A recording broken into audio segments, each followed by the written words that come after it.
Olá, começando mais um Bela Máquina, no canal de automobilismo do portal Terceiro Tempo. Meu convidado já é cadeira cativa aqui no Terceiro Tempo, no Bela Máquina. Binho, tudo bom? Tudo bem, Marcos. Binho Carcassi, 18ª edição da seletiva de kart Petrobras. Quando você começou isso aí, lá o sonho era chegar, completar a maioridade, dá para tirar a CNH agora, é isso? O sonho era fazer a primeira. Não sabia nem, a gente tinha um papel em branco para realizar um evento, né? Tá. E chegar à maioridade agora, imagina, eu fico pensando agora de uns 2, 3 anos para cá, que os pilotos que estão lá na final, eles não tinham nascido quando o evento começou. E, pô, isso me traz uma obrigação de eu tenho que renovar, eu tenho que fazer as coisas para essa garotada nova, é uma outra geração, um outro jeito de pensar, claro. Mas estou super feliz, chegamos, né?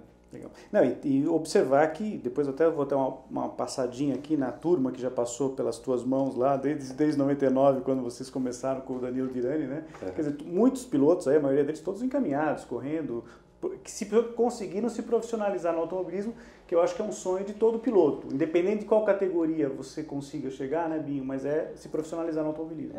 Um dos objetivos da seletiva justamente lógico que a gente não vai conseguir dizer que um piloto sai da seletiva campeão e ele vai chegar na Fórmula 1. A gente vai dizer que ele tem potencial para ser um piloto profissional. E nem o fato do piloto não ter sido campeão na seletiva, que também não vai conseguir avançar, impede, né? Como é o caso do Felipe Nasser. Exato. Né? E agora, o fato é que nosso objetivo então é ajudar aquele campeão a sair do kart e entrar no automobilismo de uma forma concreta, de uma forma sustentável, ou seja, onde ele começar, ele tem chance de dar continuidade, porque ali está começando uma etapa nova na carreira dele. E a gente conseguiu isso sei lá, a gente não tem 17 campeões, porque teve gente que ganhou mais de uma vez, mas acho que, se eu não me engano, 2 pilotos desses tantos, 15 ou 14, não saíram da seletiva e no ano seguinte campeões e no ano seguinte estavam no carro.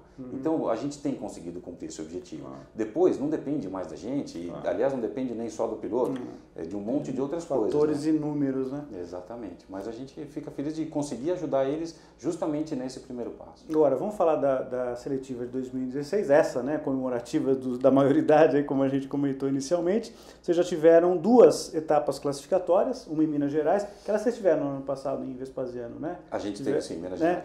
E as 2 no mês de setembro, né, Minas Gerais e São Paulo, no Cartódromo de Interlagos.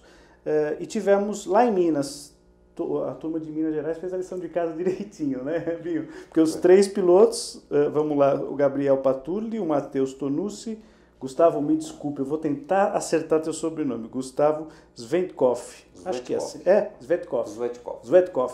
Então, esses são os 3 classificados de Minas Gerais e Vespasiano, que depois você vai falar um pouquinho. E na etapa de São Paulo, 2 gaúchos e um paulista. O paulista foi o Marcel Coleta, de 14 anos, aliás é o caçula, né, por enquanto, da turma, né? O Pedro Goulart e o Arthur Leiste, que é irmão do Matheus, né? Que elas veio aqui com a gente uns 10 dias antes de embarcar para a Inglaterra e ganhar o título da Fórmula 3 britânica.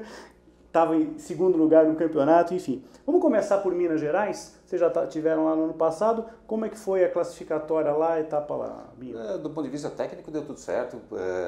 A questão é que a gente teve muito pouco tempo para divulgar. A gente assinou o contrato com a Petrobras, pôde divulgar numa terça-feira e no sábado já era a etapa lá em Minas Gerais. Muito rápido então, mesmo. A seletiva normalmente atrai pilotos de estados vizinhos para participar e como o aviso ou a divulgação foi feita muito em cima da hora, não teve um número expressivo de piloto lá, principalmente de fora de Minas. Então, os mineiros dominaram aquela etapa lá. Sem tirar o mérito deles. Claro. Eu acredito até que eles pudessem disputar a vaga com qualquer um. Mas foi legal. Inclusive, classificou um menino que o ano passado já tinha tentado a vaga no Maranhão, porque ele ainda era júnior menor, mas no Maranhão, pela idade, ele já podia, e infelizmente não conseguiu, e agora já na primeira chance que ele teve em Minas, ele foi lá e conseguiu, que é o Patulli. Tá. E na etapa de São Paulo foi bem legal. A Copa Petrobras Sorriso Campeão, o maior evento para a gente, classificatório, tem a ação social que a gente realiza, e tinha muito piloto bom. E tiveram algumas histórias bacanas. O Arthur Leiste, irmão do Matheus, que já foi vice-campeão e terceiro colocado na seletiva em anos passados, e o Marcel Coletta é irmão do Murilo Coletta, que também foi finalista no passado e estava lá tentando a vaga. Por pouco não irmãos, conseguiu. Né? Exatamente. Eu acho até que eles vão estar na final. Eu acho que o Murilo vai acabar conseguindo a vaga em alguma outra etapa, ou na Copa Brasil, lembrando que o ano passado ele foi campeão brasileiro. Porque não há nenhum impedimento, não há nenhum impedimento que pilotos dos estados, como você falou em relação a Minas, participem das etapas das seletivas. Não, elas são abertas. A gente tenta fazer, como são só 4 etapas, tentar localizar elas de uma forma que seja acessível para o maior número de pilotos. Então, entendendo que Minas tem um campeonato forte e que não é distante do centro-oeste, esses pilotos podem vir para lá, como tem acontecido normalmente. E por isso a gente sempre faz questão de ter uma etapa no norte e nordeste, para aquele pessoal de lá ter a chance, não ter que vir aqui para o sul para tentar uma vaga. E no caso, por exemplo, vocês já tiveram uma coisa no centro-oeste especificamente, Mato Grosso do Sul? Não, sempre pegou Minas, né, como uma região acaba sendo, vamos dizer, mais próxima, enfim, né? Exatamente. Então, a gente já teve em Goiás, já teve em Brasília, no Mato Grosso, infelizmente ainda não. Porque no caso de Minas está se fortalecendo até por conta do autódromo novo que vai ser inaugurado esse ano, né, Curvelo. Quer dizer, na verdade, inaugurado oficialmente com as grandes competições, vai ter estoque, vai ter Fórmula Truck, enfim. E as outras 2 etapas que a gente vai ter são estreantes na seletiva, né, que é Cascavel, ambas em outubro, né, metade de outubro e final de outubro, e depois Teresina no Piauí. Você teve lá, obviamente, você já visitou, enfim, como é a estrutura para você, como é que você faz a questão da escolha, por que Cascavel, por que Teresina? Primeiro é a região. Eu tento, com as 4 etapas classificatórias que eu tenho, distribuir de uma forma que os pilotos tenham acesso. O maior número de pilotos possível possam participar. Essa é a primeira coisa. Segundo, eu tento nos campeonatos mais acessíveis ou mais procurados. Então, por exemplo, Cascavel vai sediar a Copa do Brasil de kart. Isso. É um campeonato muito procurado. Então, eu vou lá com a Copa do Brasil. Porque já está associado. Está associado, porque assim, se o piloto vai de qualquer maneira, eu não preciso fazer ele gastar dinheiro para ir em um outro lugar conseguir aquela vaga. Facilita a logística para ele também. Facilita a logística e financeiramente também, e dá uma chance para todo mundo que tá ali concorrer às vagas. E no caso de Teresina, não visitei, é um kartódromo novo, mas ele é feito a corrida vai ser feita, é a terceira etapa da Copa Norte de kart, e vai ser feita pela Federação do Maranhão, com quem eu tenho parceria há mais de 15 anos. Então, confio plenamente que vai funcionar, que vai dar tudo certo, que o kartódromo é bonitinho, que tem estrutura. Já está funcionando o kartódromo? Já está funcionando o kartódromo, esse ano inteiro, ele é recém-construído. Se eu não me engano, ele é um kartódromo muito antigo, que foi refeito totalmente e inaugurado recentemente. Tá. E aí a expectativa com a gente é pegar a gente de lá, que participantes de lá possam obviamente se classificar para... E o kart, o equipamento, nenhuma mudança em relação ao que foi feito nos anos anteriores? Como é que funciona? Explica para o pessoal, para quem eventualmente não acompanhou outras visitas tuas aqui ao Bela Máquina, como é que funciona a questão do equipamento, motor, pneus, enfim, dá uma resumidinha geral. Nas etapas classificatórias é sempre com equipamento próprio, respeitando o regulamento local. Então a Copa do Brasil tem o seu regulamento pelo RNK, né, Regulamento Nacional de Kart. Campeonato em São Paulo, Copa São Paulo Light, cada um tem o seu regulamento, sempre muito parecidos, né, porque é para a categoria graduados. Então o piloto vai lá com o seu próprio equipamento, se inscreve, participa e corre. Conseguindo a vaga entre os 12 finalistas, ele não precisa levar nada a não ser o seu equipamento pessoal. Capacete, macacão, sapatinho. Porque aí o equipamento é da seletiva. Aí a gente fornece todo o equipamento. Esse ano, assim como nos últimos, a gente vai dar chassis Birel para todo mundo, um jogo de pneu para cada participante, e ele tem que administrar o consumo desse pneu ao longo do tempo, dos 2 dias de disputa da final. E o motor que a gente usa para a final é um motor Birland, que nem é mais fabricado, mas é ótimo para a nossa disputa. É um motor de 4 tempos e tem uma guiada interessante, onde o piloto tem que dominar. Ele não é um motor muito potente, mas por ser 4 tempos, um pouco diferente do que ele está acostumado, ele tem que desenvolver rápido o aprendizado ali para poder dominar e poder ter performance. Quer dizer, não é um equipamento que o piloto está usando no dia a dia dele, normalmente, né? Não está usando, apesar de que existem muitos no Brasil. Sim, mas eu digo, acaba tendo que ser meio que, entre aspas, iguala meio para todo mundo, nesse sentido, né? Quer dizer, você acaba, todo mundo que está acostumado com outro tipo de equipamento, quando chega na finalíssima, tem que encarar essa realidade. Né? Iguala nesse sentido, mas ao mesmo tempo, e é uma das coisas que a gente busca na seletiva, diferencia. Então, aquele que tem um rápido aprendizado, ele acaba se destacando logo de cara. E essa é a ideia da seletiva, fazer com que o talento possa sobressair ao resto. Então, o equipamento, ele é diferenciado, mas ele não exige grandes... Né? Não é que um cara vai chegar lá e não vai conseguir guiar aquele kart. Ele vai, mas aquele que aprende rápido, ele vai ganhar 1 décimo, 2 décimos, e essa vai fazer a diferença no final da seletiva. Uma coisa que é muito legal, eu já acompanhei a final lá com vocês, né, da seletiva na Granja Viana, e é a questão da administração de pneus, né? Porque aí você vai vendo a cara de cada piloto. Ele sai do kart, ele olha o pneu, deixa eu ver como é que tá isso aqui, em que estado que eu deixei ele, porque às vezes o cara fica, será que eu preciso forçar tanto? Às vezes o cara economiza um pouquinho, sabendo que ele vai conseguir avançar, porque são várias etapas dentro dos 2 dias, né, da competição. Será que vale a pena eu forçar tanto agora e de repente não ter pneu para fazer a final? Isso é muito legal, e pensando que é uma garotada super jovem, a idade mínima... No ano que faz 15 anos ele já pode se classificar. Ele pode se inscrever, né? Quer dizer, então é uma garotada muito jovem que tem que lidar com essa pressão interna, né, de tudo que tem ali, quer dizer, já de pai, mãe que está assistindo, o coaching dele, enfim, que está ali por perto, enfim, tudo isso tem ali, e ainda ele tem que administrar o lado técnico, né? E a gente faz testes preliminares, né? Então a gente escolhe o circuito e a partir dele a gente faz testes de consumo de pneu para saber que o pneu ele terá boa performance e principalmente segurança com 80 voltas, vamos supor. A partir da 80ª volta talvez não seja mais interessante usar os pneus. Então a gente faz com que o piloto, ao longo dos 2 dias, ele vá dar 80 voltas. Então, a gente sabe que até ali ele está seguro. Agora, se ele consumir mal o pneu dele, ele vai ter problema depois. E pode ser que até antes, ele consumir muito erradamente. Por exemplo, no meio do caminho, se o cara for mal, ele tem uma repescagem ou 2 para passar. Ele vai dar mais 8 ou 10 voltas com o pneu. Isso aí pode ser um problema para ele lá na frente. Vai faltar um pouquinho de borracha. Na primeira tomada de tempo, por exemplo, são 5 minutos e ele vale a melhor volta. Em 5 minutos, dependendo da pista, ele consegue dar 5 ou 6 voltas. Mas se ele virar na segunda volta, ele pode parar no box e confiar que aquele tempo é suficiente. E ele guardou 4 voltas de pneu. Claro. Então, é o que você falou. Tem que administrar e, mais do que tudo, a gente faz com que os pilotos tenham que, ou possam pensar sozinhos. Então, a gente traz eles para dentro do box e lá não pode entrar pai, não pode entrar mãe, não pode entrar coach, não pode entrar mecânico, nada. E eles têm que pensar. As informações que eles têm são, a gente dá um acerto básico para o kart que a gente acredita que é bom, mas pessoalmente cada um pode mudar. Claro. Eles têm... Sorteio de motores, existe isso também, sorteio né? do kart completo. Do kart inteiro, né? Não é Cada só de vez motor, que né? ele vai para a pista, ele vai com um equipamento diferente. E, então ele tem informação do que ele andou, do que ele fez, do tempo dele e do que ele está vendo dos adversários fazendo. Então essas são as informações que eles têm. Premiação, teve até um momento, né, na premiação, né, o campeão, embora assim, até a gente comentou em outras edições aqui, questão que eu acho que é mais legal ainda da seletiva, uma coisa que eu acho super bacana, que é o projeto que existe pós, né, quer dizer, além da premiação em dinheiro, claro que é legal, no caso esse ano é R$70 mil para o campeão e 6 mil para o vice-campeão, não é isso? Mas aí você tem orientação para os 3 finalistas, o campeão, independente de ter participado ou não do programa de 2015, né, porque mesmo que tenha feito, volta a fazer, não é isso, Binho?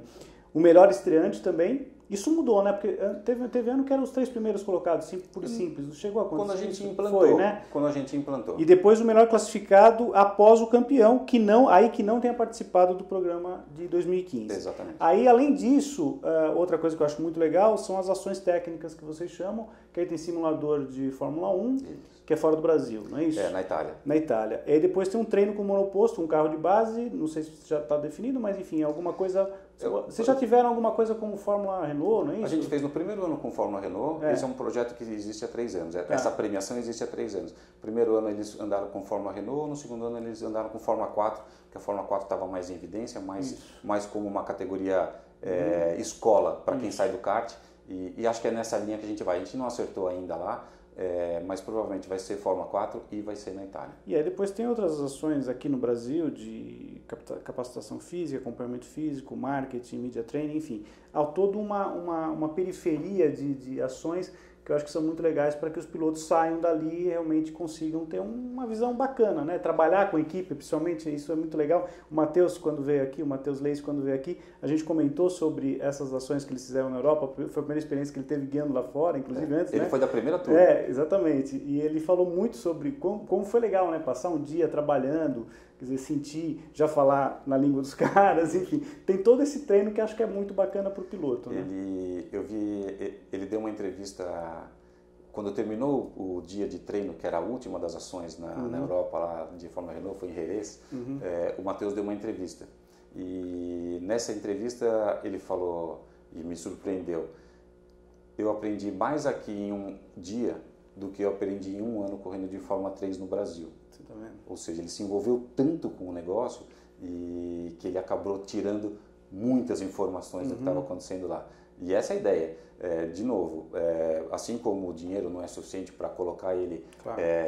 sem pagar mais nada numa categoria de base, esse programa que a gente chama de programa de orientação, ele também não leva um piloto do kart para se tornar um profissional em um mês, Lógico. mas mostra para ele quais são as disciplinas que ele tem que se aprofundar ou que principalmente ele tem que conhecer se ele quiser de fato se tornar um piloto profissional.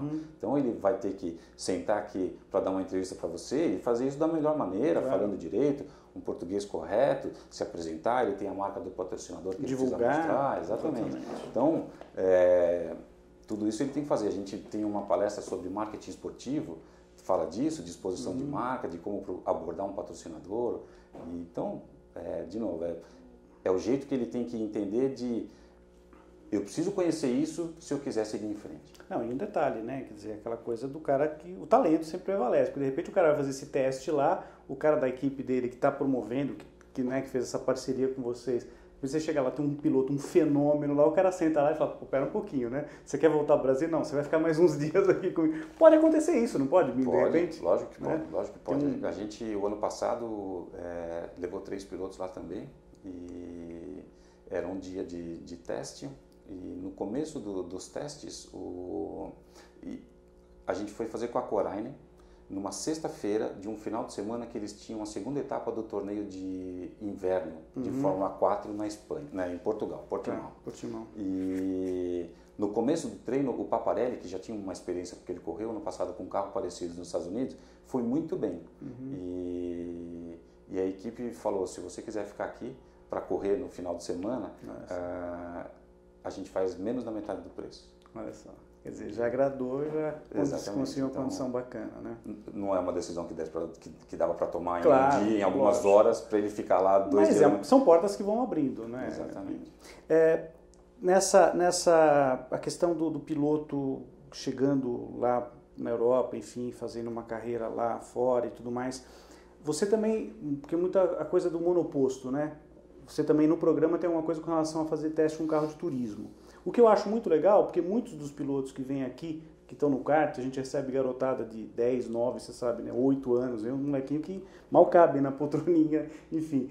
E alguns já falam que não querem ir para correr de monoposto, querem fazer Stock Car, querem, enfim, correr de carro de turismo. Você também vai ter alguma ação nesse sentido. É importante também pensar nisso, porque o funil, pensando lá na Fórmula 1, que era uma coisa...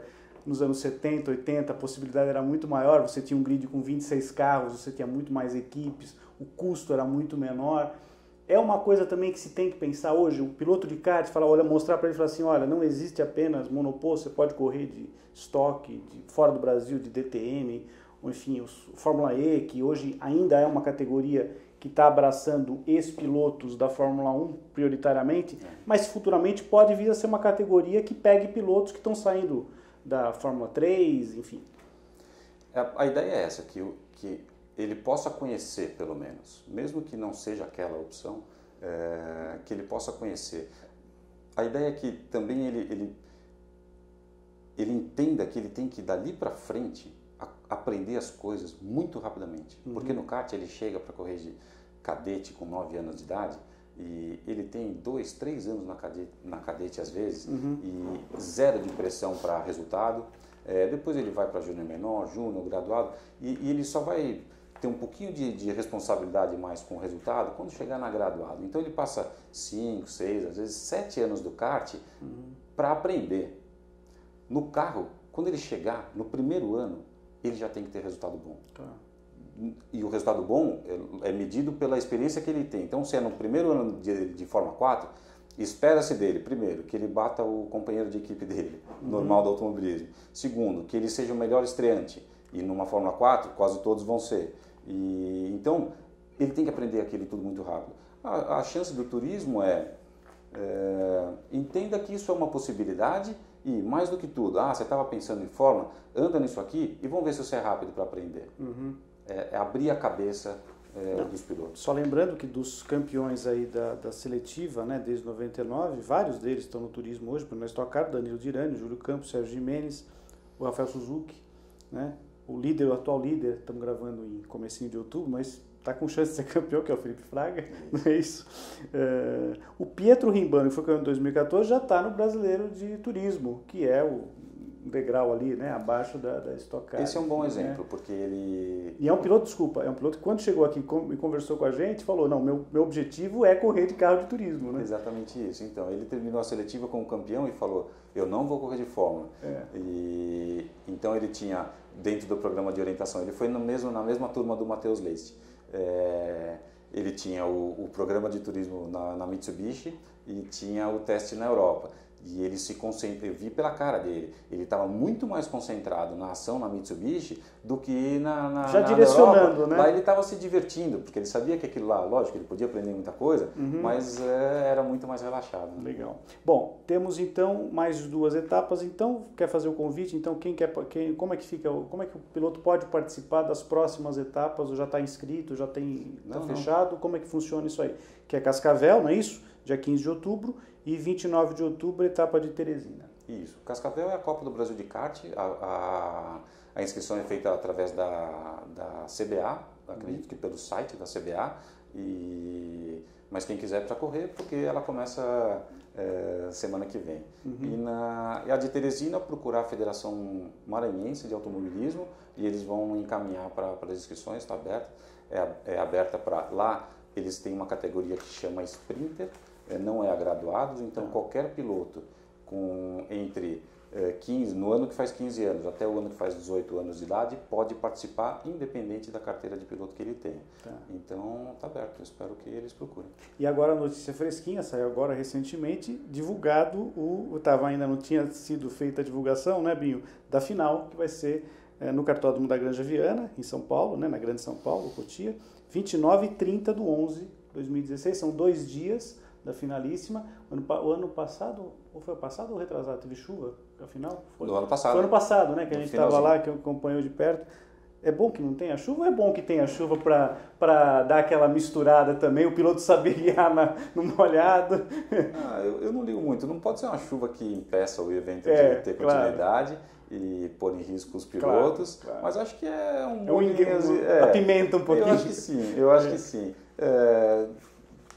Se acontece nas corridas, eu acho que é mais legal. Nas tomadas de tempo, pode tornar injusta a disputa, a gente tem que mudar o mecanismo de para evitar que alguém que andou com a pista seca seja beneficiado. Exatamente. Mas nas corridas... Agora, se começou a última, que são 6 que vão para a pista, na última são 6. São 6 pilotos, né? E começa uma chuvinha, e o cara tem que administrar, de repente começa a chover durante a prova, quem é melhor de pista molhada pode se dar bem, o cara tem que ter a versatilidade. O ano passado eram 20 voltas na final, e o Paparelli era quase campeão já, e no momento da chuva começou a chover na 7ª volta, mas era uma garoa fina. E depois desabou um dilúvio. Mas a garoa separou os pilotos. E aí cada um andou sozinho. O Paparelli, se eu não me engano, era segundo na corrida naquele momento. E ele não tinha mais ameaça nenhuma. Mas aí na 11ª volta a chuva veio de um jeito e a gente foi obrigado a dar bandeira vermelha. Já tinha completado mais do que 50% da corrida. A gente encerrou com metade dos pontos e o Paparelli foi campeão mesmo assim. Aí estava fechado. Binho, obrigado mais uma vez por ter vindo aqui ao Bela Máquina. Foi um prazer te receber. A gente sempre encerra o Bela Máquina com a dica de algum piloto que esteja na famosa sessão que fim levou o xodó do Milton Neves, né? E a gente falou de kart, óbvio, aqui, né? E vamos falar de um piloto que foi bateu na trave para ser campeão de kart, que recentemente entrou para aquele seleto grupo de 300 corridas na Fórmula 1, que é o Jason Button, que perdeu o Mundial de Kart em 95 justamente por um brasileiro, que foi o Gastão Fraglas, né, que acabou sendo campeão, e o Button foi o vice-campeão. Fantástico. Incrível, uma grande conquista, né, do Gastão, aliás, já esteve com a gente aqui também. Então, a dica de hoje para você acompanhar, depois desse papo muito legal, mais um papo ótimo que a gente teve com o Binho Carcassi, a página do Jason Button, é o terror da mulherada. A mulherada faz fila para ver o Jason Button no paddock, é impressionante. O cara é admirado, um grande piloto, campeão de 2009, né? Aquele título que ninguém esperava com o carro novo da Brown. Para você dar uma olhadinha na página do Jason Button, na seção de Finevô. Um grande abraço, Bela Máquina fica por aqui. Até semana que vem, pessoal. Tchau.